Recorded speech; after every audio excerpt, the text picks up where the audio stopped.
Komkujiya Geliyê Zîlan yek ji komkujiyên ku dewleta Tirk li Kurdistanê pêk aniye ye.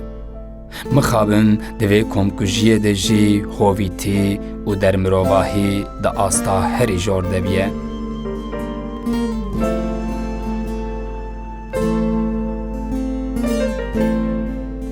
Geliyê Zîlan geliyekî ku dikeve bakurê deşta Erdîşê berviçiyayên Eledaxê ve.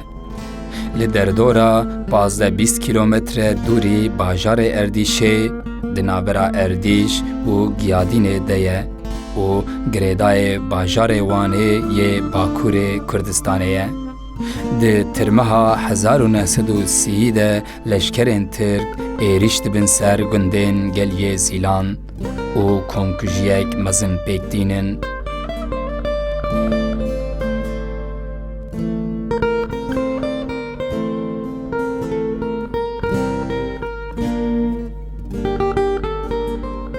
Ji vê bûyerê re dibêjin komkujiya Geliyê Zîlan.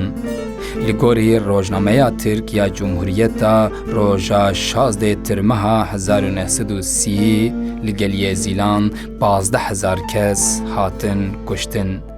Lêbelê li gorî lêkolînerên Kurd hejmara miriyan digihîje 47,000 kesan.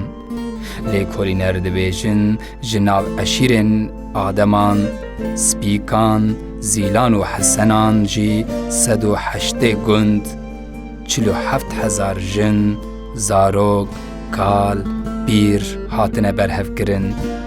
Birine li cemê Zîlan newala dêrê û tevde dane ber tiving û mitralyozan. Bi ser hevde kuştine û leşker li nav laşan digerin û birîndar jî sürgün dikin.